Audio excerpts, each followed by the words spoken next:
அப்புறம் பார்த்திங்க அப்படியே செங்குத்தாக ஏறுது. ஸோ மணி கரெக்டாக 4:30 மணி ஆகுது. நம்ம பருவதமலை ட்ரிப்பை ஸ்டார்ட் பண்ண போகிறோம். நம்ம பருவதமலைக்கு சூஸ் பண்ணிக்க ரூட் வந்து செங்கல்பட்டு, மேல்மருவத்தூர், வந்தவாசி, போலூர், அப்புறம் பருவதமலை. ஸோ இது டோட்டலாக ஒரு 160 கிலோமீட்டர் வரும்.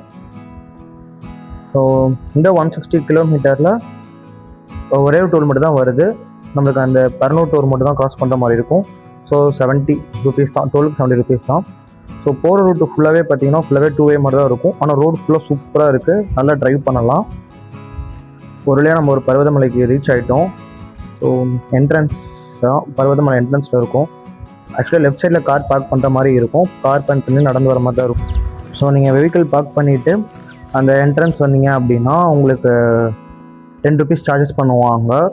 ஃபாரஸ்ட் சைட்லேருந்து 10 ருபீஸ் நீங்கள் பே பண்ணுற, கவர்மெண்ட் பே பண்ணுற மாதிரி இருக்கும். அந்த 10 ருபீஸ் பே பண்ணிவிட்டு உள்ளே வந்தீங்க அப்படின்னா உங்கள் பேக்கை ஃபுல்லாக செக் பண்ணுவாங்க. ஸோ ஒன்ஸ் உங்கள் பேக் ஃபுல்லாக செக் பண்ணிட்டாங்க அப்படின்னா நீங்கள் ஒரு அரௌண்ட் ஒரு 1.6 கிலோமீட்டர் வந்து இந்த ரோட்டை நடக்கிற மாதிரி இருக்கும். ஸோ இங்கே வந்து பார்த்தீங்கன்னா ஸ்டார்டிங்லேருந்து ஒரு 3 கோவில் நீங்கள் தாண்டி தான் போகிற மாதிரி இருக்கும். ஸோ இந்த ஃபஸ்ட்டு கோவில் நோட் பண்ணிக்கோங்க. இங்கே தான் உங்களுக்கு வரும்போது வந்து ஃபுட்டு கொடுப்பாங்க. ஸோ இங்கே தான் உங்களுக்கு தண்ணி இருக்கும். இதுக்கப்புறம் தண்ணி எங்கேயுமே இருக்காது.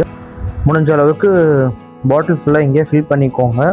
இதுக்கப்புறம் ரிட்டர்ன் வரதுக்கு சுத்தமாக தண்ணி இருக்காது. ஸோ அங்கே ஒரு கோயில் தெரியுது பார்த்தீங்களா, ஸோ அதுதான் நம்ம ஃபஸ்ட்டு ஸ்டெப்பு. அங்கேருந்து தான் நம்ம வந்து ஸ்டெப்பை ஸ்டார்ட் பண்ணுற மாதிரி இருக்கும். ஸோ இந்த ஓவரால் ஸ்டெப் பார்த்தீங்கன்னா 1600 ஸ்டெப்ஸ் இருக்குது. ஸோ அரௌண்டு ஒரு 2 ஹவர்ஸ் ஆகும் இந்த ஸ்டெப்ஸ் ஏறி முடிக்கிறதுக்கு மட்டுமே. 30 மினிட்ஸ் நடந்திருக்கும். அரௌண்டு 3 கிலோமீட்டர் நடந்துருப்போம்னு நினைக்கிறேன். சுத்தமாக இல்லை. லக்கேஜ் வாங்க தண்ணி நிறைய எடுத்துகிட்டு வந்துட்டேன். அதுவே ரொம்ப கஷ்டமாக இருக்குது. ஸோ இந்த தப்பு நீங்கள் பயன்படாதீங்க. முடிஞ்சால் தண்ணி கம்மியாக எடுத்துக்கோங்க. நம்ம இன்னும் ஃபஸ்ட்டு பார்த்து தான் முடிச்சிருக்கோம். இன்னும் போக போக தான் நிறையா இருக்குது. பார்ப்போம் எப்படி இருக்குன்னு. ஸோ அங்கே தெரியுது பார்த்தீங்களா, அதுதான் கோவில். இதுதான் போயிட்டுருக்கோம். வெளியே ஓரளவுக்கு ஸ்டீப்பாக ஏறிட்டோம். இப்போ ஃப்ளாட்டாக தான் போகும்னு நினைக்கிறேன். ஸோ ஒரு வழியாக அந்த 1600 ஸ்டெப்ஸ் நம்ம கடந்துட்டோம். அதுக்கப்புறம் பார்த்தீங்கன்னா பாறை பாதை மாதிரி வரும். இந்த பாதை ஃபுல்லாகவே நம்ம அந்த பாறையிலே பேலன்ஸ் பண்ணி நடக்கிற மாதிரி தான் இருக்கும். ஸ்டெப்ஸை கம்பேர் பண்ணும்போது இது கொஞ்சம் நமக்கு ஈஸியாக தான் இருக்கும். டோட்டலாக 5 கிலோமீட்டர் கவர் பண்ணியிருக்கோம்.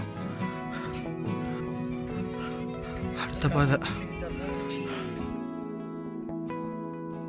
ஃபஸ்ட்டு படிப்பாதை, அதுக்கப்புறம்